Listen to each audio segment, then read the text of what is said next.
Hello students, welcome to JK Civil Services. Myself Sadhvi. Okay, so let's get started. सबसे पहला आपका इसमें क्या पढ़ना है आपने एसिड्स के बारे में। तो सबसे पहले हम पढ़ते हैं इसकी कुछ इंट्रोडक्शन। सभी कंपाउंड्स हमेशा हम क्या करते हैं, सभी कंपाउंड्स को उनकी केमिकल प्रॉपर्टीज के बेसिस पे क्लासिफाई करते हैं, ठीक है। तो वैसे ही कंपाउंड्स को उनकी केमिकल प्रॉपर्टीज के बेसिस पे क्लासिफाई किया गया है as acids, bases and salts, ठीक है।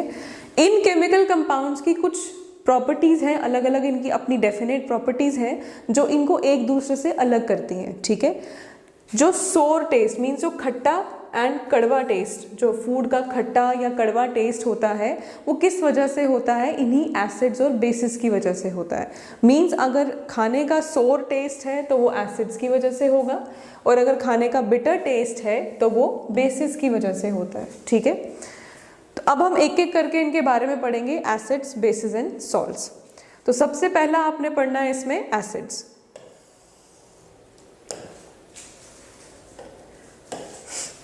एसिड्स क्या होता है, सबसे पहले तो ये जो वर्ड एसिड है ये कहां से डिराइव किया गया है, एक लैटिन वर्ड एसिडस। इस एसिडस का क्या मतलब होता है, मीनिंग सोर, खट्टा, ठीक है। इसलिए एसिड्स क्या है, एसिड्स वो सबस्टांस है जिनका कौन सा टेस्ट होगा, दैट हैव सोर टेस्ट, ठीक है। या फिर आप एसिड्स को कैसे डिफाइन कर सकते हैं, एसिड्स हमेशा क्या करते हैं, एसिड्स हमेशा अपने आप में H पॉजिटिव आयंस को रिप्लेस करवाते हैं। मीन्स जो एसिड्स होते हैं ना, जब भी कभी हम उनका एक्वस सोल्यूशन बनाएं या जब भी हम उनकी कोई भी रिएक्शन करवाएं, उनमें हमेशा H पॉजिटिव आयंस रिलीज होते हैं। तो इसलिए एसिड्स वो सबस्टांस भी हैं जिनमें एक या एक से ज़्यादा रिप्लेसेबल हाइड्रोजन एटम प्रेजेंट होंगे, ठीक है। और एसिड्स क्या होते हैं, जो ब्लू लिटमस सॉल्यूशन को रेड में कन्वर्ट कर दे या मिथाइल ऑरेंज सॉल्यूशन को भी रेड में कन्वर्ट कर दे। मीन्स अगर आपको कोई सबस्टांस का टेस्ट करना है, आप उसको मिथाइल ऑरेंज में ऐड करें, अगर मिथाइल ऑरेंज रेड में कन्वर्ट हो जाता है, इसका मतलब वो सबस्टांस क्या है, एसिड है। या फिर अगर आप किसी सबस्टांस को टेस्ट करना चाहते हैं, उसको आप ब्लू लिटमस सॉल्यूशन के साथ टेस्ट कर सकते हैं। अगर वो ब्लू लिटमस सॉल्यूशन रेड में कन्वर्ट हो जाता है तो इसका मतलब है जो आपके पास जो सबस्टांस था उसमें एसिड प्रेजेंट है, ठीक है। इसमें एग्जाम्पल्स हैं जैसे hydrochloric acid, nitric acid and sulphuric acid, ठीक है। तो एसिड की 3 डेफिनेशंस हो सकती है। जैसा फर्स्ट डेफिनेशन है, ऐसे सबस्टांस जिनका सोर टेस्ट होता है, या ऐसे सबस्टांस जिनमें एक या एक से ज़्यादा रिप्लेसेबल हाइड्रोजन एटम्स होते हैं, या ऐसे सबस्टांस जो ब्लू लिटमस सॉल्यूशन को या मिथाइल ऑरेंज सॉल्यूशन को रेड में कन्वर्ट कर दे, उनको आप क्या बोलते हो, एसिड्स, ठीक है। अब इसके बाद आपका आता है टाइप्स ऑफ एसिड्स, एसिड्स के टाइप्स। एसिड्स को किन किन ग्रुप्स में क्लासिफाई किया गया है, सबसे पहले आते हैं आपके इनऑर्गेनिक या मिनरल एसिड्स। तो इनऑर्गेनिक या मिनरल एसिड्स कौन से हो गए, ये एसिड्स किससे प्रिपेयर करोगे आप, मिनरल से। जो अर्थ की क्रस्ट में आपको मिनरल्स मिलते हैं, उन मिनरल्स में जो एसिड प्रेजेंट होंगे उनको आप किस में कैटेगराइज करोगे, इनऑर्गेनिक और मिनरल एसिड, जैसे कि HCl, H2SO4, HNO3, ठीक है। सेकेंड आता है ऑर्गेनिक या एडिबल एसिड्स। ऑर्गेनिक या एडिबल एसिड्स क्या है, जब आपने वर्ड ऑर्गेनिक पढ़ा तो आपको यहाँ से मतलब पता चल जाएगा कि ये कहाँ से ड्राइव किया गया है, प्लांट्स या एनिमल से। तो ऐसे सबस्टांस जो एसिड्स हैं और जो प्रोड्यूस किए गए हैं बाय प्लांट्स एंड एनिमल्स, वो कौन से होते हैं, दे आर ऑर्गेनिक एसिड्स और एडिबल एसिड, जैसे कि लैक्टिक एसिड, ठीक है। Third is hydra acids. Hydra acids कौन से होते हैं, हाइड्रा एसिड्स वो एसिड्स हैं जिनमें हाइड्रोजन प्रेजेंट होगा लेकिन ऑक्सीजन जो है वो एब्सेंट होगा। हाइड्रा एसिड मीन्स जिसमें हाइड्रोजन प्रेजेंट होगा लेकिन ऑक्सीजन जो है वो एब्सेंट होगा, जैसे HCl, hydrogen chloride, HBr, hydrogen bromide, या HCN, हाइड्रोजन साइनाइड, ठीक है। फिर नेक्स्ट आते हैं आपके ऑक्सी एसिड्स। जब हाइड्रा एसिड्स में हाइड्रोजन प्रेजेंट था, ऑक्सीजन एब्सेंट था, तो ऑक्सी एसिड्स में दोनों चीजें होंगी। Both hydrogen and oxygen. ऐसे एसिड्स जिसमें दोनों हाइड्रोजन और ऑक्सीजन प्रेजेंट होंगे उनको आप क्या बोलते हो? Oxy acids. जैसे फॉर एग्जांपल H2SO4, H3PO4 या HNO3। नेक्स्ट आपका आता है स्ट्रॉन्ग एसिड्स। तो स्ट्रॉन्ग एसिड्स कौन से होते हैं? जब भी कभी आप एसिड्स को पानी में डिसॉल्व करो और पानी में डिसॉल्व करने के बाद वो डिसोशिएट हो जाए कंप्लीटली। डिसोशिएट का मतलब होता है वो ब्रेक डाउन हो जाए, उनका ब्रेक डाउन हो जाए। जब भी कभी आप एसिड्स को पानी में डिसॉल्व करो और वो पानी में डिसॉल्व होने के बाद कंप्लीटली डिसोशिएट हो जाए, उन एसिड्स को आप क्या बोलते हो? Strong acids. For example mineral acid like H2SO4 या हाइड्रोजन क्लोराइड या नाइट्रिक एसिड या फॉस्फोरिक एसिड H3PO4। ठीक है। नेक्स्ट आपका आता है वीक एसिड्स। अब जैसे स्ट्रॉन्ग एसिड्स हैं जो कंप्लीटली डिसोशिएट हो जाते हैं, वीक एसिड्स कौन से होंगे? जो पार्शली डिसोशिएट होंगे। और डिसोशिएट किस में होंगे? Into ions. ऐसे एसिड्स जब आप उनको वाटर में डिसॉल्व करो और वो पार्शली, कंप्लीटली नहीं, पार्शली डिसोशिएट हो जाए इनटू आयंस, उनको आप क्या बोलते हो? Weak acids. जैसे इसमें आते हैं आपके organic acids, for example acetic acid या ऑक्सैलिक एसिड या कार्बोनिक एसिड। कार्बोनिक एसिड एक मिनरल एसिड है लेकिन वो एक वीक एसिड है। जैसे आपके मिनरल एसिड्स मोस्टली आपके स्ट्रॉन्ग एसिड्स में आते हैं, लेकिन जो ये कार्बोनिक एसिड्स हैं ये वीक एसिड में आएगा। Next is dilute acids.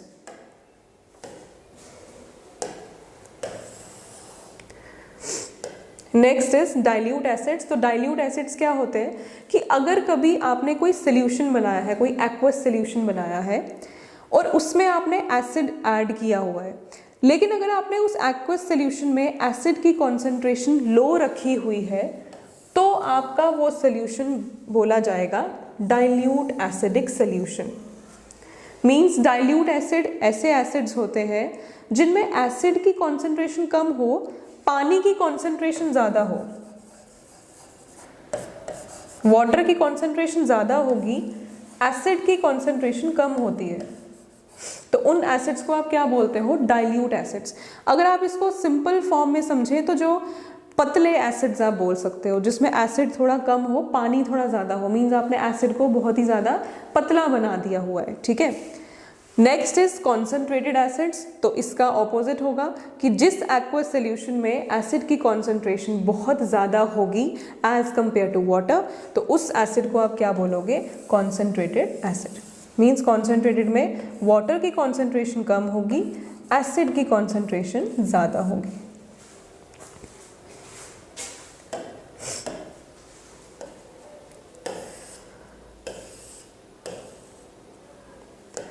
Next आपका आता है इसमें टॉपिक प्रॉपर्टीज ऑफ एसिड्स। अब हम कुछ एसिड्स की प्रॉपर्टीज पढ़ेंगे। इसमें सबसे पहली प्रॉपर्टी है acids react with metal to liberate hydrogen gas. जब भी कभी एसिड मेटल के साथ रिएक्ट करेगा वो हमेशा क्या लिबरेट करेगा? हाइड्रोजन गैस, और साथ में क्या बनाएगा? सॉल्ट। तो जब भी कभी एसिड मेटल के साथ रिएक्ट करता है, may it be any metal, कोई भी मेटल हो, एसिड जब भी किसी मेटल के साथ रिएक्ट करेगा वो बनाएगा सॉल्ट और क्या रिलीज करेगा? Hydrogen gas. ये सॉल्ट किसका होगा? उसी मेटल का सॉल्ट होता है। ठीक है।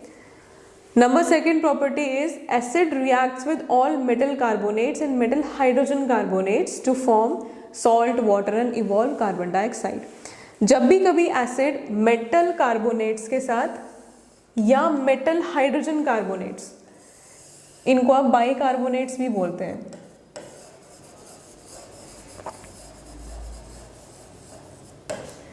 या तो मेटल कार्बोनेट्स या मेटल हाइड्रोजन कार्बोनेट्स के साथ जब भी एसिड रिएक्ट करता है तो उस मेटल का वो सॉल्ट बनाएगा, साथ में रिलीज करेगा वाटर और क्या इवॉल्व करेगा? Carbon dioxide gas. ये इसकी second property. Third property is acid reacts with base to give salt and water. जब भी कभी हम एसिड को बेस के साथ रिएक्ट करवाएंगे तो वो हमें हमेशा क्या देगा, सॉल्ट एंड वाटर।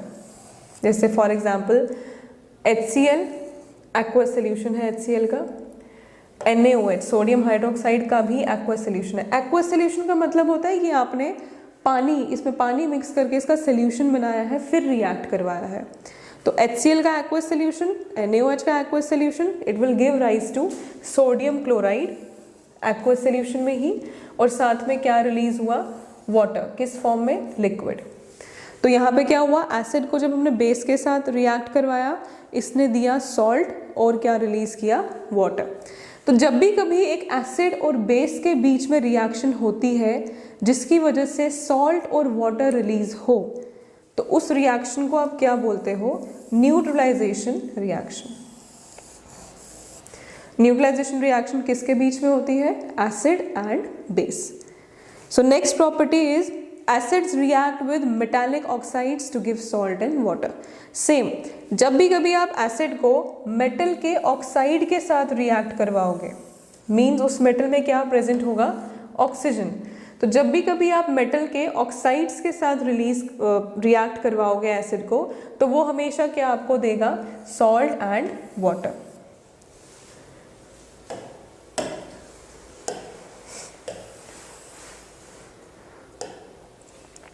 अब जो ये एसिड और बेस की रिएक्शन और एसिड और मेटालिक ऑक्साइड्स की रिएक्शन में आपने देखा कि दोनों में सॉल्ट और वाटर रिलीज हुआ है। तो इससे आपको एक चीज पता चलती है कि जितने भी मेटालिक ऑक्साइड्स होते हैं वो क्या होते हैं, बेसिक इन नेचर। क्योंकि ऐसे एसिड और बेस को रिएक्ट करवाओगे तो भी वो सॉल्ट एंड वाटर देगा, जब आप एसिड को मेटालिक ऑक्साइड्स के साथ रिएक्ट करवाओगे तो भी वो सॉल्ट और वाटर ही दे रहा है। इसका मतलब है कि जितने भी आपके मेटालिक ऑक्साइड्स हैं वो आपके क्या होते हैं, बेसिक इन नेचर होते हैं। उनका नेचर कैसा होता है, बेसिक। ठीक है। Next is acid releases brown fumes of NO2 from nitrite. जब आप एसिड को नाइट्राइट के साथ रिएक्ट करवाते हैं तो वहां पे क्या रिलीज होती है, ब्राउन फ्यूम्स। ठीक है।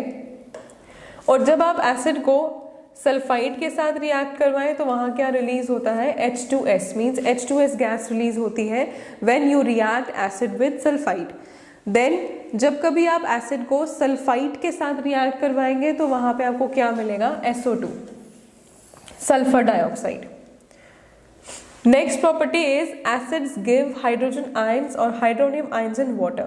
जब भी कभी आप एसिड्स को पानी के साथ रिएक्ट करवाते हैं तो एसिड्स हमेशा क्या रिलीज करते हैं, hydrogen ions H positive ions या hydronium ions H3O positive ions. ठीक है।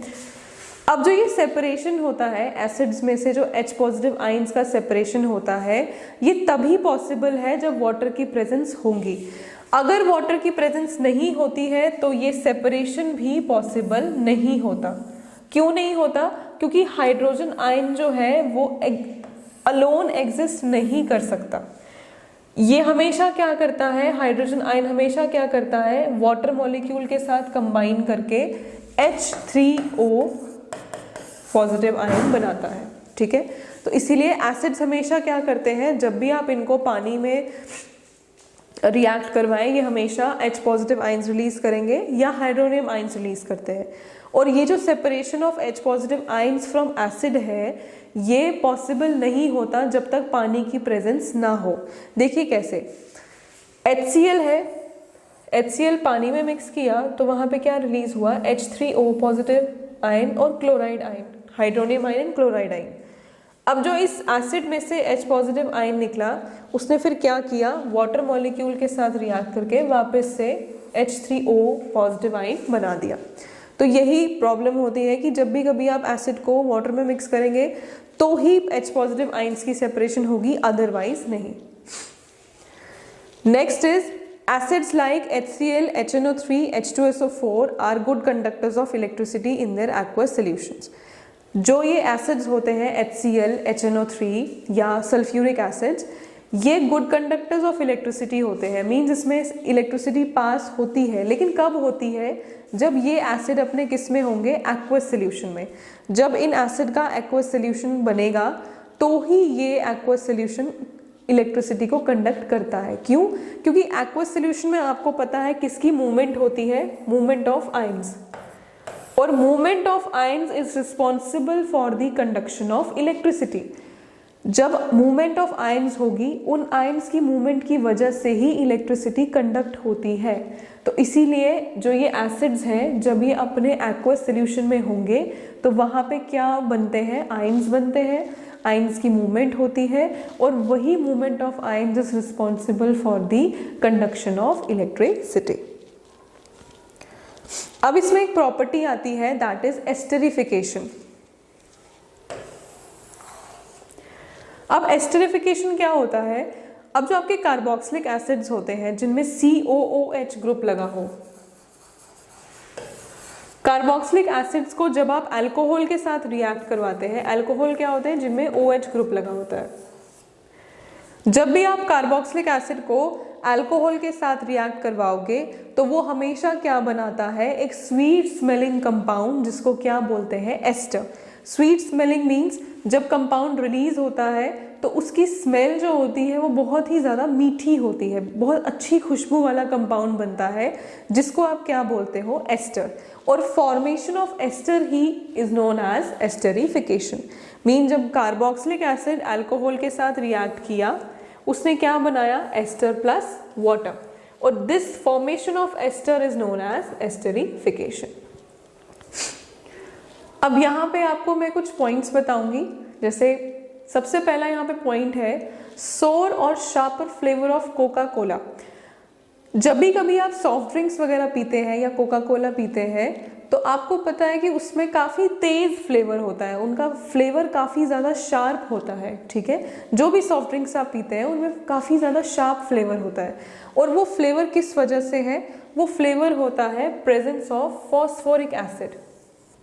इस फॉस्फोरिक एसिड की प्रेजेंस की वजह से ही सॉफ्ट ड्रिंक्स का फ्लेवर जो होता है वो बहुत ज़्यादा शार्प होता है, बहुत तेज़ टेस्ट होता है ऐसी सॉफ्ट ड्रिंक्स का।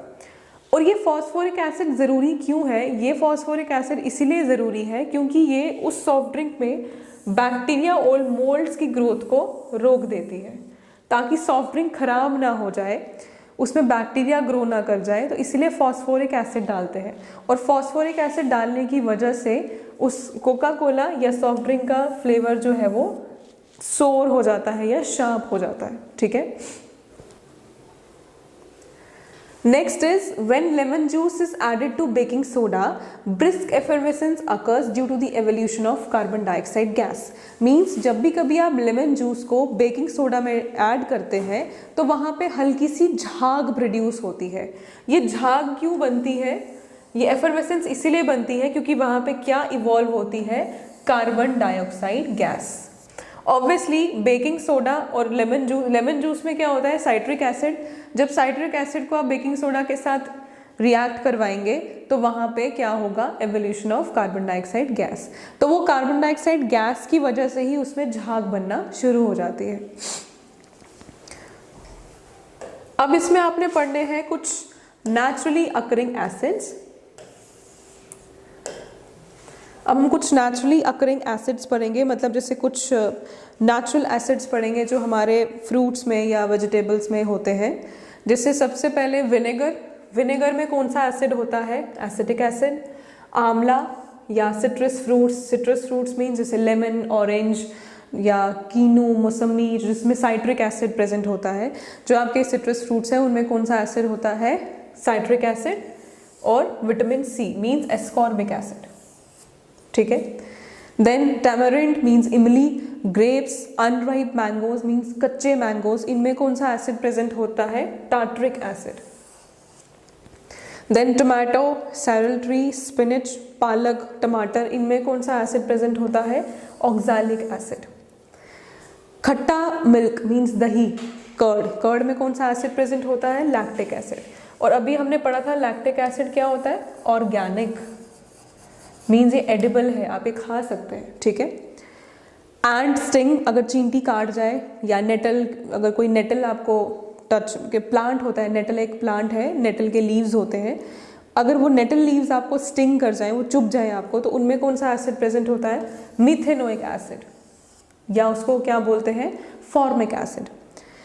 या ग्रास, लीव्स और यूरिन, इनमें कौन सा एसिड प्रेजेंट होता है? Benzoic acid. वीट में कौन सा एसिड प्रेजेंट होता है? Glutamic acid. अब याद रख सकते हैं वीट में क्या होता है? ग्लूटेन। कुछ लोग ग्लूटेन से एलर्जिक होते हैं, तो वीट में ग्लूटेन प्रेजेंट होता है, तो ऑब्वियसली एसिड कौन सा होगा? Glutamic acid. टी में कौन सा एसिड प्रेजेंट होता है? सभी लोग चाय के शौकीन होते हैं, टी में कौन सा एसिड होता है? Malic acid. ठीक है, तो ये कुछ नेचुरली अकरिंग एसिड्स हैं, आर्टिफिशियल नहीं, जो नेचर में ऑलरेडी प्रेजेंट होते हैं, जिनका नेचुरल सोर्स है।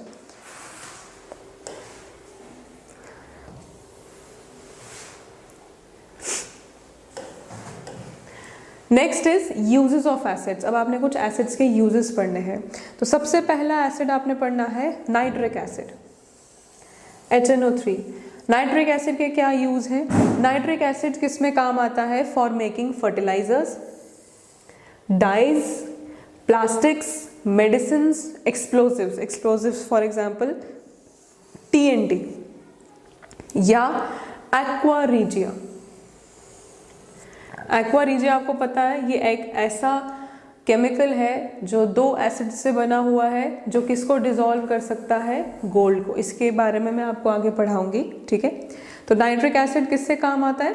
फर्टिलाइजर्स बनाने के, डाइज बनाने के, प्लास्टिक्स बनाने के, मेडिसिन बनाने के, कुछ एक्सप्लोजिव बनाने के। एक्वा रीजिया जो गोल्ड को डिसॉल्व कर सकता है, गोल्ड जैसे मेटल को डिसॉल्व कर सकता है। और साथ में नाइट्रिक एसिड किस में काम आता है? एज फोटोग्राफी या लेबोरेटरी रिएजेंट। ठीक है,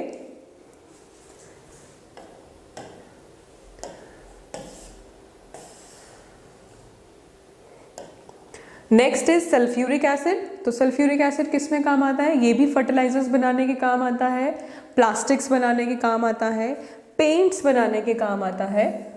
जैसे पेंट्स बनते हैं तो उसमें सल्फ्यूरिक एसिड ऐड करते हैं। ये भी डाइज बनाने के काम आता है, एक्सप्लोजिव इससे भी बनते हैं, और डिटर्जेंट्स बनाने के काम आता है, या जो बैटरीज होती हैं वो बनाने के काम आता है। और जैसे जब पेट्रोलियम की रिफाइनिंग हम करते हैं, जब पेट्रोलियम को हमें बाहर, जब पेट्रोलियम निकालना होता है, तो उसमें भी हम क्या यूज करते हैं? H2SO4। Next is hydrochloric acid. तो हाइड्रोक्लोरिक एसिड किस काम आता है? प्लास्टिक्स, PVC, पॉलीविनाइल क्लोराइड के जो प्लास्टिक्स होते हैं वो बनाने के काम आता है। सब medicines, cosmetics, dyes, textile and obviously aqua regia. Aqua regia में मैंने आपको बताया था 2 एसिड्स होते हैं, कौन कौन से? HCl and HNO3। तो ये एक्वा रीजिया क्या करेगा? एक्वा रीजिया गोल्ड जैसे मेटल को भी डिसॉल्व कर देता है। दूसरा हाइड्रोक्लोरिक एसिड किस में काम आएगा? लेदर इंडस्ट्री में, और as a laboratory reagent. Next is benzoic acid, C6H5COOH and formic acid. ये दोनों, फॉर्मिक एसिड और बेंजोइक एसिड, ये दोनों के दोनों किस काम आते हैं? As preservatives. इनको आप यूज करते हो एज प्रिजर्वेटिव्स, किस लिए? For food stuff, food storage के लिए प्रिजर्वेटिव की तरह काम आते हैं। फॉर्मिक एसिड आप और किस में यूज करते हो? इंसेक्टिसाइड्स बनाने के लिए। इंसेक्ट्स को मारने के लिए जो आप इंसेक्टिसाइड्स यूज करते हो उसमें फॉर्मिक एसिड का यूज होता है।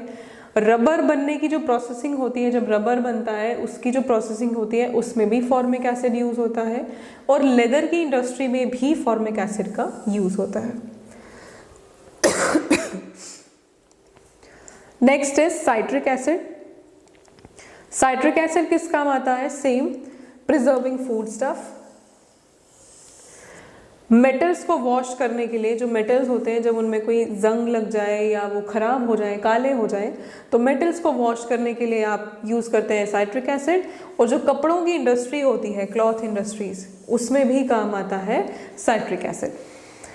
Next is oxalic acid. तो ऑक्सैलिक एसिड किस में काम आता है? फोटोग्राफी में, कलरेशन में एंड प्रिंटिंग ऑफ क्लॉथ्स। मतलब जो कपड़ों पे कलर या प्रिंट हम करते हैं उसमें हम कौन सा एसिड मिलाते हैं? Oxalic acid. जो वो प्रिंट, जो प्रिंट के कलर्स होते हैं, जो भी आपने कपड़ों को डाई करना होता है, जो प्रिंट्स बनाने होते हैं, डिज़ाइंस, उसमें आप क्या यूज़ करते हो? Oxalic acid. साथ में लेदर को जब ब्लीच करना हो उसमें भी ऑक्सैलिक एसिड डालते हैं। और जब कभी भी कपड़ों पर इंक का स्पॉट गिर जाए, इंक का दाग लग जाए, या कभी कपड़ों पर जो रस्ट होती है, मीन जो जंग लग जाती है कभी, और वो गलती से जंग आपके कपड़ों पे लग गई, तो उस जंग का स्पॉट हटाने के लिए आप क्या यूज करते हो? Oxalic acid. ठीक है।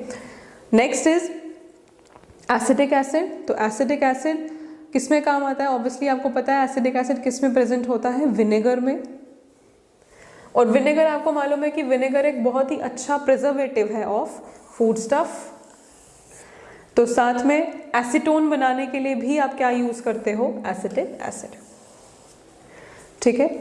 अब यहाँ पे एक पॉइंट है, मैं आपको नेटल के बारे में बता रही थी, नेटल प्लांट के बारे में। तो जो नेटल लीव्स होते हैं ना, उसके स्टिंगिंग हेयर होते हैं, मीन्स उसके जो हेयर होते हैं, उस प्लांट के जो हेयर होते हैं वो चुभने वाले होते हैं, स्टिंगिंग। और इसके स्टिंगिंग हेयर में कौन सा, ऑब्वियसली आपने पढ़ा था कि इसके स्टिंगिंग हेयर में भी एक एसिड प्रेजेंट होता है। ठीक है। कौन सा वाला? Methanoic acid. तो अगर कभी गलती से ये नेटल के लीव्स आपको टच हो जाए, इसके लीव्स पे जो हेयर होते हैं ये अगर आपको टच हो जाए तो इससे काफ़ी ज़्यादा पेन होती है। क्यों? क्योंकि इसमें एक एसिड प्रेजेंट होता है, दैट इज मिथेनोइक एसिड। अब अगर आपको इस मिथेनोइक एसिड को न्यूट्रलाइज करना है तो आप क्या कर सकते हो? अगर आपके आसपास कोई डॉग प्लांट प्रेजेंट होगा, अगर कोई डॉग प्लांट प्रेजेंट है तो आप उसके पत्ते जो है वो उस स्टिंग एरिया पे रब कर सकते हो ताकि वो उसको क्या कर सके? न्यूट्रलाइज कर सके।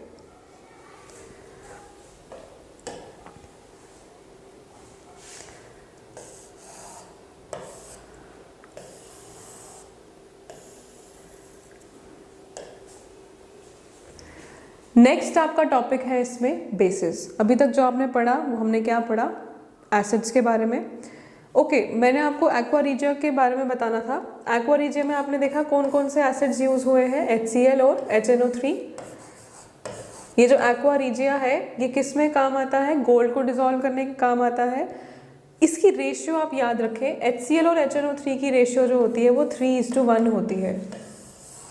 ये 3:1 रेशियो जो है इससे बनता है एक्वा रीजिया। और ये 3:1 रेशियो वाला aqua regia can dissolve metals like gold.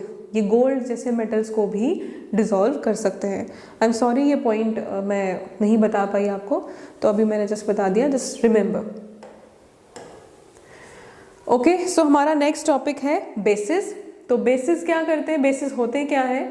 Basis ऐसे सबस्टांस है जो रेड लिटमस सोल्यूशन को किस में चेंज कर देंगे? ब्लू में। मिथाइल ऑरेंज को किस में चेंज कर देंगे? येलो में। और इनका टेस्ट कैसा होता है? बिटर, कड़वा। एसिड का टेस्ट कैसा होता था? सोर। बेस का टेस्ट कैसा होगा? बिटर। एसिड मिथाइल ऑरेंज को किस में कन्वर्ट करते थे? रेड में। और बेसिस मिथाइल ऑरेंज को किस में कन्वर्ट कर देंगे? येलो में। एसिड ब्लू लिटमस को रेड में कन्वर्ट करते हैं और बेसिस जो है वो रेड लिटमस को ब्लू में कन्वर्ट कर देता है। इनके जो सॉल्यूशंस होते हैं, बेसिस के सॉल्यूशंस जो होते हैं, दे आर सोपी टू टच। मतलब जब आप इनको टच करते हो तो ये ऐसा लगता है आप साबुन को टच कर रहे हो, साबुन जैसा इसमें टच आता है, सोपी। ठीक है। जैसे इसमें एग्जाम्पल है potassium hydroxides, magnesium hydroxide and sodium hydroxide. ठीक है। और इसकी क्या डेफिनेशन हो सकती है? Bases are those metallic compounds और radicals which react with acid and neutralize them. Bases को आप और कैसे डिफाइन कर सकते हो? ऐसे मेटालिक कंपाउंड्स जो एसिड के साथ रिएक्ट जब करते हैं तो उनको क्या कर देते हैं? उनको न्यूट्रलाइज कर देते हैं। ठीक है। अभी मैंने आपको बताया था कि जो मेटल ऑक्साइड्स होते हैं वो क्या होते हैं? बेसिक इन नेचर होते हैं। तो और साथ में आपको एक चीज याद रखनी है, जितने भी मेटल ऑक्साइड्स और मेटल हाइड्रोक्साइड्स होते हैं दे बिहेव लाइक बेसिस। इसका मतलब है कि जब भी मेटल ऑक्साइड्स और मेटल हाइड्रोक्साइड्स एसिड के साथ रिएक्ट करवाएंगे तो वो क्या देंगे? Salt plus water. कौन सी रिएक्शन है ये? Neutralisation reaction.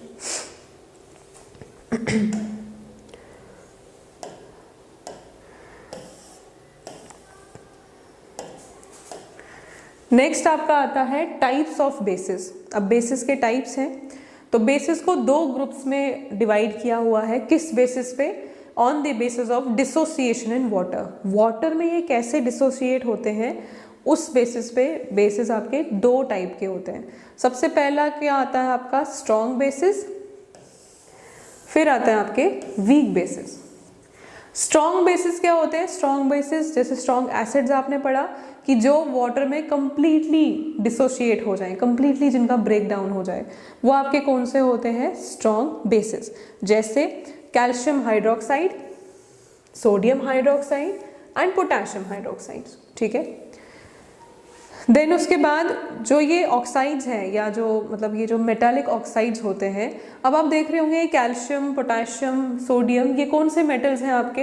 एल्कली और एल्कलाइन अर्थ। एल्कली और एल्कलाइन अर्थ मेटल्स जितने भी हैं ना, इन सभी के ऑक्साइड्स और हाइड्रोक्साइड्स हमेशा क्या होंगे? Strong bases. ये एक बहुत इंपॉर्टेंट पॉइंट है कि जो आपके एल्कली मेटल्स और एल्कलाइन अर्थ मेटल्स हैं, उन मेटल्स के ऑक्साइड्स और उन मेटल्स के हाइड्रोक्साइड्स क्या होते हैं? बेसिस होते हैं। और कौन से बेसिस होते हैं? हमेशा स्ट्रॉन्ग बेसिस होते हैं। मतलब जब भी आप इनको वाटर में मिलाएंगे ये हमेशा कंप्लीटली डिसोशिएट होंगे। ठीक है, नेक्स्ट आपका आता है वीक बेसिस। तो वीक बेसिस कौन से होंगे? ऐसे बेसिस जो पार्शियली डिसोशिएट हो पानी में, they are called weak bases. जैसे iron hydroxide FeOH2, ammonium hydroxide या मैग्नीशियम हाइड्रोक्साइड, ये हमेशा पार्शियली डिसोशिएट होंगे, कभी भी कंप्लीटली डिसोशिएट ये नहीं होते हैं।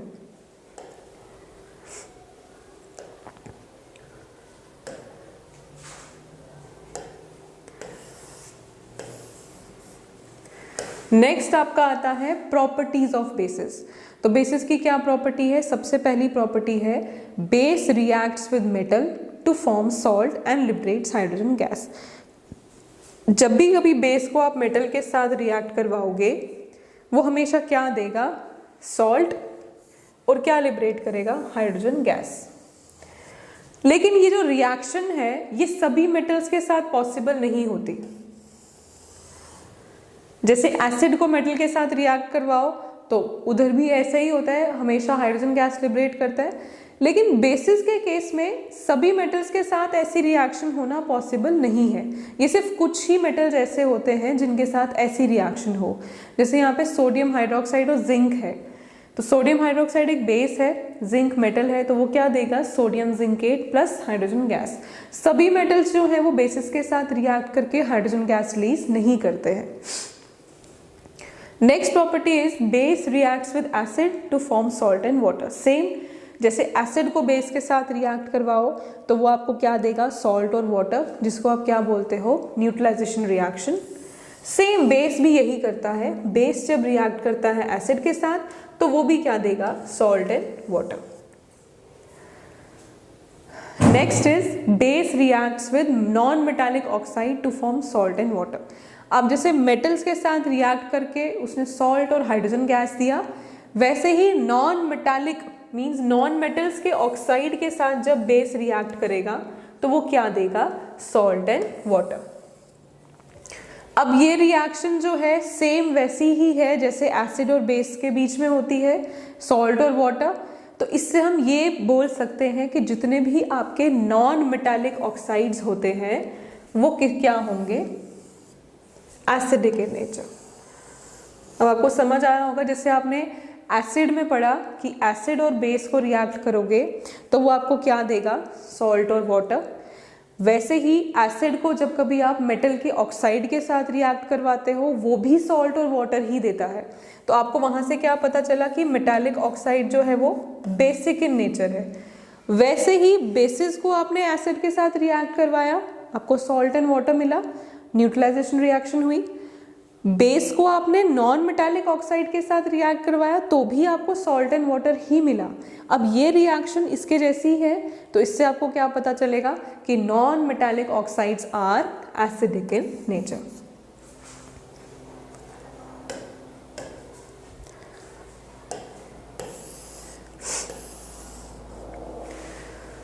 Next is when a base is dissolved in water.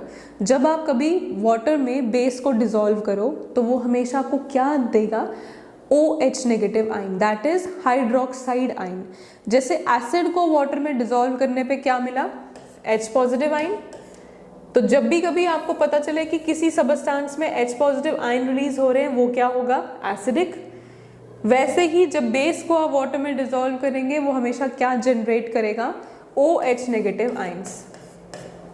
और जिस भी सबस्टेंस में OH नेगेटिव आयन रिलीज हो रहे हैं वो क्या होगा, बेसिक सबस्टेंस। जैसे पोटेशियम हाइड्रोक्साइड सॉलिड, पानी में मिक्स करें तो क्या देगा, K पॉजिटिव और OH negative ion. Then magnesium hydroxide solid, पानी में मिक्स करें Mg2 पॉजिटिव आयन देगा और 2 मॉलिक्यूल्स ऑफ हाइड्रोक्साइड आयन। अब जितने भी बेसिस आपके पानी में सॉल्युबल होंगे वो आपके क्या कहलाए जाते हैं, एल्कलीज।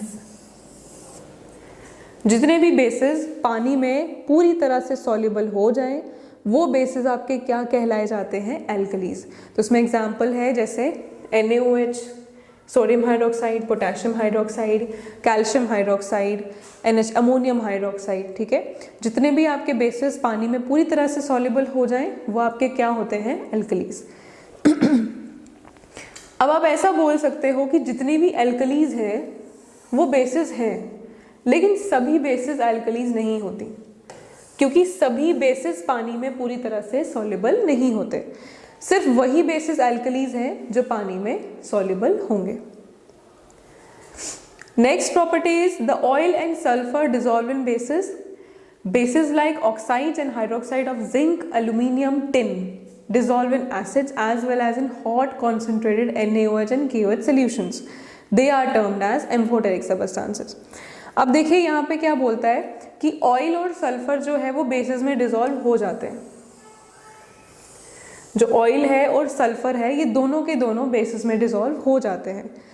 अब जैसे बेसिस, जैसे फॉर एग्जांपल जिंक, एल्यूमिनियम या टिन, इनके जो ऑक्साइड्स हैं और हाइड्रोक्साइड्स हैं वो सारे के सारे क्या होते हैं, बेस होते हैं। ठीक है, ये सारे के सारे बेसिस जो हैं कि किस में डिसॉल्व होते हैं, एसिड्स में डिसॉल्व होते हैं और साथ में बेसिस के हाइड्रोक्साइड्स में भी डिसॉल्व हो जाएंगे। मींस ये मेटल्स हैं आपके, ये 3 मेटल्स हैं, जिंक, एल्यूमिनियम और टिन। इनके ऑक्साइड्स और हाइड्रोक्साइड्स एक तो एसिड में भी डिसॉल्व हो रहे हैं और इनके अपने हाइड्रोक्साइड सॉल्यूशन में भी डिसॉल्व हो रहे हैं। तो ऐसे सबस्टेंस जो एक एसिड में भी डिसॉल्व हो जाता है और बेस में भी डिसॉल्व हो जाता है उनको आप क्या बोलते हो, एम्फोटेरिक सबस्टेंसेस। ऐसे सबस्टेंस जो एसिड में भी डिसॉल्व होते हैं और बेसिक सॉल्यूशन में भी डिसॉल्व हो जाते हैं उनको आप क्या बोलते हो, एम्फोटेरिक सबस्टेंसेस। जैसे जिंक एक एम्फोटेरिक सबस्टेंस है, एल्यूमिनियम एक एम्फोटेरिक सबस्टेंस है, टिन एक एम्फोटेरिक सबस्टेंस है।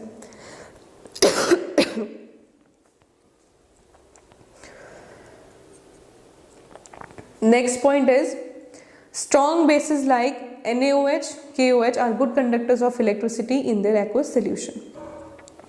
सेम वही बात, जैसे आपके एसिड के aqueous solution good conductors of electricity है, वैसे ही बेसिस के सॉल्यूशन क्या है, गुड कंडक्टर्स ऑफ इलेक्ट्रिसिटी।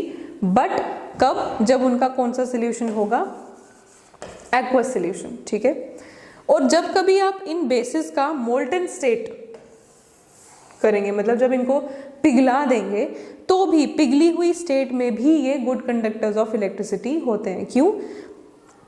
क्योंकि एक मोल्टन स्टेट और एक्वस सॉल्यूशन ऐसी स्टेट्स होती हैं जिसमें आयंस की मूवमेंट होती है, और आयंस की मूवमेंट हमेशा क्या करती है, इलेक्ट्रिसिटी को कंडक्ट करती है। Movement of ions is responsible for the conduction of electricity. तो इसीलिए जो एसिड्स हैं जब वो अपने एक्वस सॉल्यूशन में होंगे they will behave as good conductors of electricity. Same with bases, जब भी कभी वो एक्वस सॉल्यूशन में होंगे या वो मोल्टन स्टेट में होंगे तो वो हमेशा कैसे एक्ट करेंगे, गुड कंडक्टर्स ऑफ इलेक्ट्रिसिटी।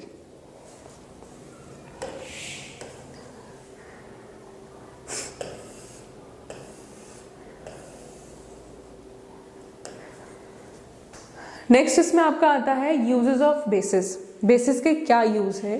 तो सबसे पहला बेस आपने कौन सा पढ़ना है? Calcium hydroxide. तो कैल्शियम हाइड्रोक्साइड किस में काम आता है?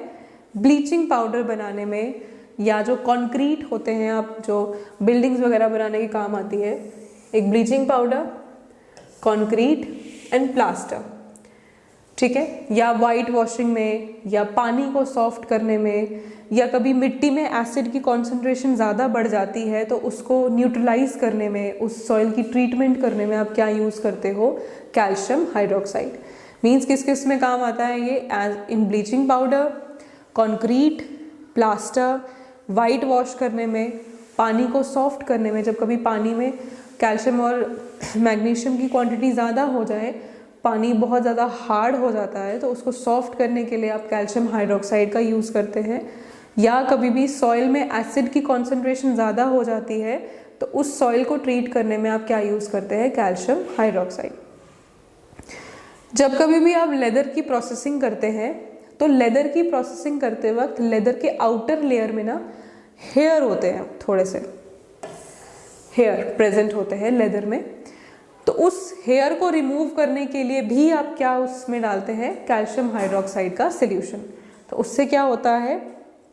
जो लेदर की आउटर कवरिंग में हेयर प्रेजेंट है वो रिमूव हो जाता है, ठीक है। Next is magnesium hydroxide. Magnesium hydroxide हम कैसे यूज करते हैं? As an antacid. Mean जब कभी एसिडिटी हो जाए तो जो आप ये एंटा एसिड्स लेते हैं इसमें क्या प्रेजेंट होता है? Magnesium hydroxide.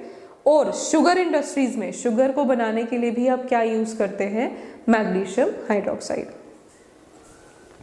Next is sodium hydroxide. तो सोडियम हाइड्रोक्साइड आप किस में यूज करते हैं? In manufacturing drugs and hard soaps. जो सोडियम हाइड्रोक्साइड है वो किस में काम आता है? ड्रग्स की मैन्युफैक्चरिंग में और सोप की मैन्युफैक्चरिंग में। साथ ही में ये पेपर और टेक्सटाइल इंडस्ट्री में भी काम आता है। पेपर और टेक्सटाइल इंडस्ट्री में भी सोडियम हाइड्रोक्साइड का यूज है।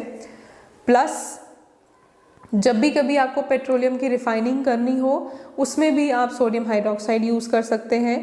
या कभी मेटल में कभी कोई जंग लग गया हो या ग्रीस लग गई हो तो उसको हटाने के लिए, उस ग्रीस को साफ करने के लिए यू यूज सोडियम हाइड्रोक्साइड। और घर के कुछ चीज़ें साफ करने के लिए, कुछ भी जैसे आप क्लीनर्स यूज करते हैं, घर में चीज़ें साफ करने के लिए क्लीनर्स यूज करते हैं, तो उन क्लीनर्स में भी क्या मिक्स किया होता है? Sodium hydroxide.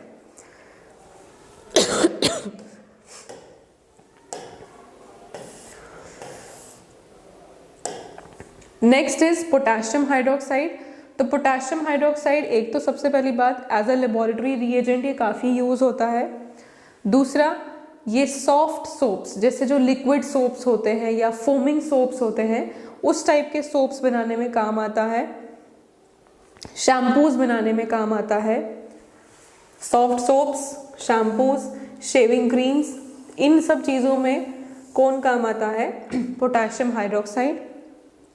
दूसरा, इसके पास एक कैपेबिलिटी होती है of absorbing carbon dioxide. Potassium hydroxide के पास बहुत अच्छी कैपेसिटी होती है कि ये कार्बन डाइऑक्साइड जैसी गैसेस और SO2 जैसी गैसेस जो है वो एब्जॉर्ब कर लेता है। Next is calcium oxide. Calcium oxide किस काम आता है? As drying agent. मीन्स कभी कोई चीज़ आपको ड्राई करनी हो, किसी भी सबस्टांस में आप वो डाल दो, वो ड्राई हो जाएगी पूरी सबस्टांस। कैल्शियम मतलब मीन्स किसी भी सबस्टांस में आपको पानी अगर ख़त्म करना हो तो आप उसमें क्या ऐड कर सकते हो? Calcium oxide. दूसरा, जो ब्लीचिंग पाउडर बनाने में भी कैल्शियम ऑक्साइड का काम है। एंड जो मोटार होता है, मीन्स आपको पता होगा पेस्टन एंड मोटार, जिसमें आप कोई भी केमिकल को छोटे छोटे पीसीज में बनाते हो, तो उस मोटार को मैन्युफैक्चर करने के लिए भी आप क्या यूज करते हो? Calcium oxide. Next is magnesium oxide. तो मैग्नीशियम ऑक्साइड को आप किस में यूज करते हो? फर्नेसेस में एज अ रिफ्रैक्टरी मटेरियल, ठीक है। And in the manufacture of drugs, drugs बनाने हो या फर्नेसेस में जो आपके रिफ्रैक्टरी मटेरियल होते हैं उसमें आप किसका यूज करते हैं? मैग्नीशियम ऑक्साइड का। दूसरा, रबर का सप्लीमेंट अगर बनाना हो तो वो भी आप क्या यूज़ करेंगे उसमें, magnesium oxides.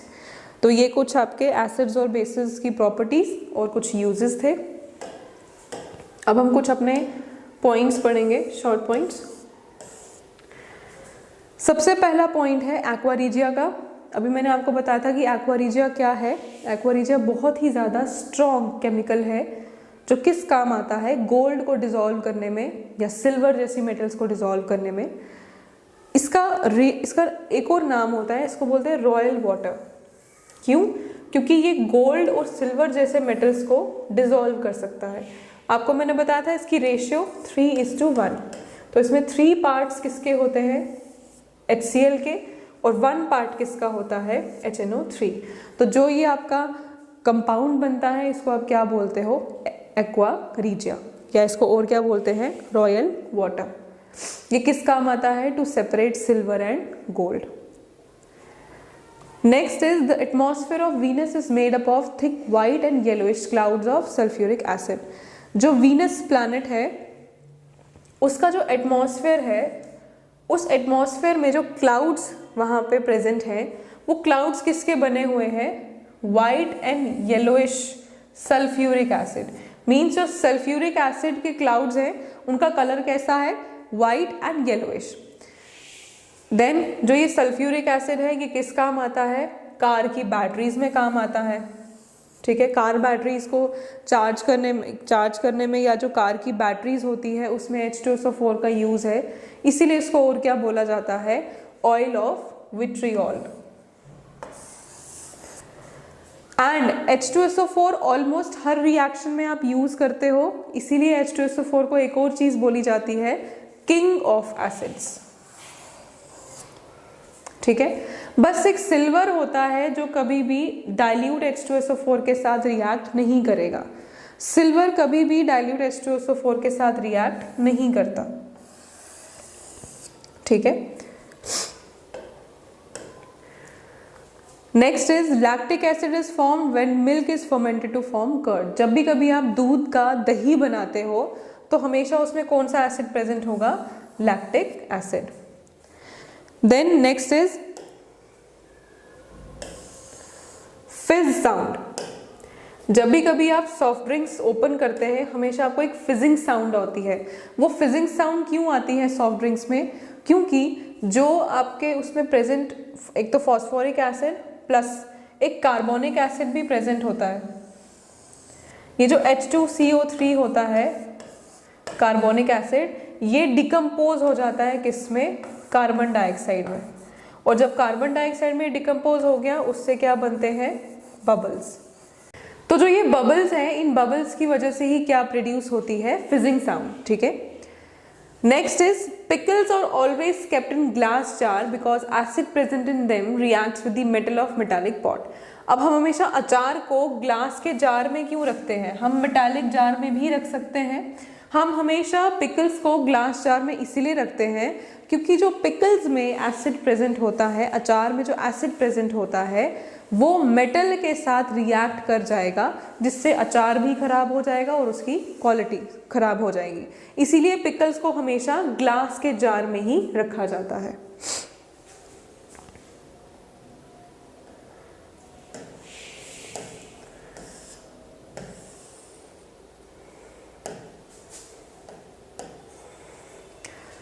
Next is modern concepts of acids and bases. अब आपके इसमें कुछ एसिड्स और बेसिस के कुछ कॉन्सेप्ट्स हैं, जैसे अलग अलग साइंटिस्ट ने डेफिनेशंस दी हैं एसिड और बेसिस की। तो जैसे सबसे पहला कॉन्सेप्ट है अर्हेनियस का कॉन्सेप्ट।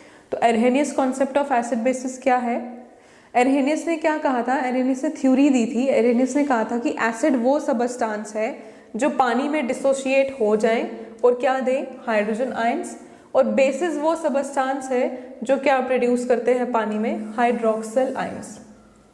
मींस जो एसिड्स हैं जब वो पानी में डिसॉल्व होंगे तो वो डिसोशिएट हो जाएंगे इनटू H पॉजिटिव आयंस, और बेसिस जो होते हैं वो जब डिसोशिएट होंगे पानी में तो वो क्या देंगे, OH नेगेटिव आयंस। तो ये किसका कॉन्सेप्ट था, अर्हेनियस का कॉन्सेप्ट था ऑफ एसिड्स एंड बेसिस। तो ये एग्जाम्पल है, जैसे HCl है, एक्वा सोल्यूशन है उसका, वो किस में टूटेगा, H पॉजिटिव और Cl नेगेटिव। वैसे ही NaOH सोडियम हाइड्रोक्साइड बेस है, वो किस में ब्रेक होगा, Na पॉजिटिव और OH नेगेटिव में।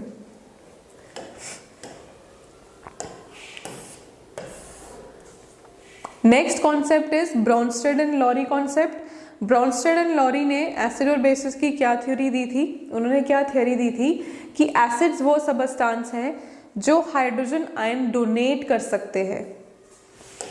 एसिड्स वो सबस्टांस हैं that are capable of donating a hydrogen ion, या जिसको आप क्या बोलते हैं, proton. H positive is proton.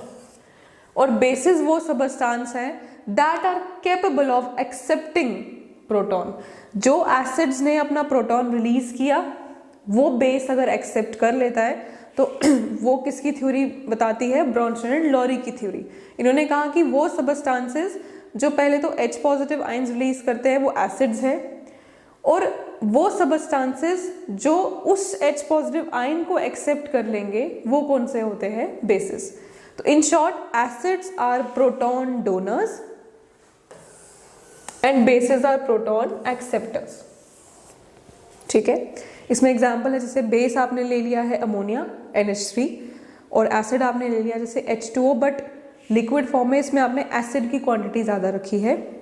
ये आपको किसमें देगा reaction, NH4 positive ammonium ion और OH नेगेटिव। मींस जो यहां से प्रोटॉन रिलीज हुआ वो एक्सेप्ट किया गया बाय दिस सबस्टांस। तो अगर प्रोटॉन यहां से रिलीज हुआ है इट मींस ये एसिड है, और अगर ये सबस्टांस ने उस प्रोटॉन को एक्सेप्ट किया है इट मींस ये बेस है। Next is Lewis acid and bases. अब ल्यूइस ने भी अपने तरीके से एसिड और बेसिस को डिफाइन किया है। तो ल्यूइस ने क्या बोला है, ल्यूइस ने बोला है कि एसिड कौन होते हैं, एसिड वो स्पीशीज है जो एक्सेप्ट करता है एक इलेक्ट्रॉन पेयर। एसिड क्या करते हैं, इलेक्ट्रॉन पेयर को एक्सेप्ट करते हैं, और बेसिस वो सबस्टांस होते हैं जो उस इलेक्ट्रॉन पेयर को क्या करेंगे, डोनेट करेंगे। ये इलेक्ट्रॉन पेयर बेसिकली कौन से होते हैं, लोन पेयर। मींस जो एक्स्ट्रा इलेक्ट्रॉन्स होंगे, जो एक्स्ट्रा इलेक्ट्रॉन्स बच जाते हैं वो लोन पेयर में चले जाते हैं। ठीक है, जैसे BF3 एंड NH3, नाइट्रोजन के ऊपर ये दो एक्स्ट्रा इलेक्ट्रॉन्स आप देख रहे हैं, ये लोन पेयर है। अगर तो ये लोन पेयर BF3 एक्सेप्ट कर लेता है तो BF3 will act as acid, और इसने अपना ये लोन पेयर डोनेट किया हुआ है तो ammonia will act as base. ठीक है, तो ल्यूइस ने क्या बोला, ल्यूइस ने कहा कि एसिड ऐसी स्पीशीज है जो इलेक्ट्रॉन पेयर एक्सेप्ट करता है, और बेस वो स्पीशीज है जो इलेक्ट्रॉन पेयर क्या करता है, डोनेट करता है। जितनी भी इलेक्ट्रॉन डेफिशिएंट स्पीशीज होंगी, मतलब जितनी भी स्पीशीज जिसमें इलेक्ट्रॉन की डेफिशिएंसी होंगी, और जितने भी कैटाइन्स होते हैं वो सारे के सारे क्या होते हैं, लुईस एसिड्स। ये आपको याद रखना है, जितने भी कैटाइन्स हैं और जितनी भी स्पीशीज हैं जिनमें इलेक्ट्रॉन की डेफिशिएंसी होगी वो क्या होते हैं, लुईस एसिड्स। वैसे ही जितने भी इलेक्ट्रॉन रिच स्पीशीज होंगी और जितने भी एनाइन्स होते हैं वो क्या होते हैं, Lewis base. Now your next topic is dissolution of an acid और अ बेस इन वाटर। कि जब कभी एसिड या बेस पानी में डिसॉल्व हो तो वो कैसे आपने डिसॉल्व करना है या कैसे डिसॉल्व होता है। अब क्या होता है कि जब भी कभी आप किसी एसिड को या बेस को पानी में डिसॉल्व करते हैं तो वो रिएक्शन काफी ज्यादा एक्सोथर्मिक होती है। It is highly exothermic. Exothermic का मतलब होता है जिसमें हीट जो है वो इवॉल्व हो,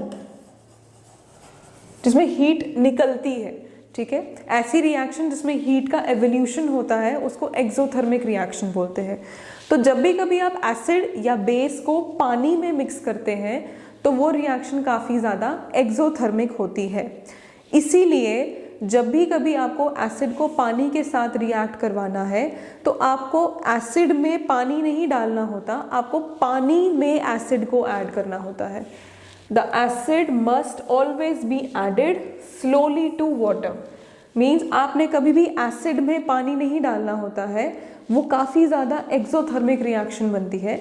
आप हमेशा स्लोली पानी में एसिड डिसॉल्व करते हैं बाय कांस्टेंट स्टिरिंग। स्टिरिंग का मतलब होता है कॉन्स्टेंटली आप टेस्ट ट्यूब या कॉन्स्टेंटली जिसमें भी आप जो भी आपने सबस्टांस लिया है जिसमें आप मिक्स कर रहे हैं उसको कॉन्स्टेंटली आप हिलाएंगे धीरे धीरे करके गोल गोल, ठीक है। तो जब भी कभी आप पानी में एसिड ऐड करते हैं it should be added slowly with constant stirring. अगर आप कभी एसिड में पानी डाल दें, if water is added to the concentrated acid, अगर आप कभी एसिड में पानी ऐड कर देते हैं तो जो हीट जनरेट होती है, जो एक्सोथर्मिक रिएक्शन होती है, उससे क्या होता है, उससे वो मिक्सचर बाहर आ सकता है। अगर आप टेस्ट ट्यूब में आपने एसिड लिया है और उस टेस्ट ट्यूब में आपने पानी ऐड कर दिया तो वो रिएक्शन इतनी ज़्यादा एक्सोथर्मिक हो जाएगी कि वो मिक्सचर बाहर आ जाएगा टेस्ट ट्यूब के, और जिसकी वजह से आपका हाथ भी जल सकता है। इसीलिए कहते हैं कि पानी में एसिड डालना चाहिए slowly with constant stirring, but कभी भी हम एसिड में पानी नहीं डालते। आप पानी में एसिड ऐड कर सकते हैं धीरे से, स्लोली एंड स्लोली, बट कभी भी आप एसिड में डायरेक्टली पानी नहीं डालते, ठीक है। देन जब भी कभी आप एसिड या बेस को वाटर के साथ मिक्स करते हैं, इससे होता क्या है बेसिकली, इससे जो एसिड में प्रेजेंट H3O पॉजिटिव आयंस होते हैं, H3O पॉजिटिव आयंस, या जो बेस में प्रेजेंट OH नेगेटिव आयंस होते हैं वो डिक्रीज हो जाते हैं, वो आयंस जो है वो डिक्रीज हो जाते हैं। उस प्रोसेस को ही आप क्या बोलते हो, डाइल्यूशन। जैसे हम बोलते हैं डाइल्यूट करना, जैसे आपके डाइल्यूट एसिड्स होते हैं, ठीक है, आप क्या करते हैं उसमें पानी की कॉन्सेंट्रेशन बढ़ाते हैं। तो जब पानी की कॉन्सेंट्रेशन बढ़ रही है, जब आपके एसिड के आयंस और बेस के आयंस डिक्रीज हो रहे हैं, तो ऑब्वियसली आपका सोल्यूशन क्या हो रहा है, डाइल्यूट हो रहा है। और किसी भी सोल्यूशन को डाइल्यूट करने के प्रोसेस को आप क्या बोलते हो, डाइल्यूशन। और जो भी आपका एसिड या बेस बनेगा आफ्टर एडिंग वाटर, वो क्या आपका बनेगा, डाइल्यूटेड एसिड या डाइल्यूटेड बेस। मतलब मीन्स दैट एसिड और base is said to be diluted, ठीक है। इसी को बोलते हैं डाइल्यूशन ऑफ एन एसिड और बेस इन वाटर।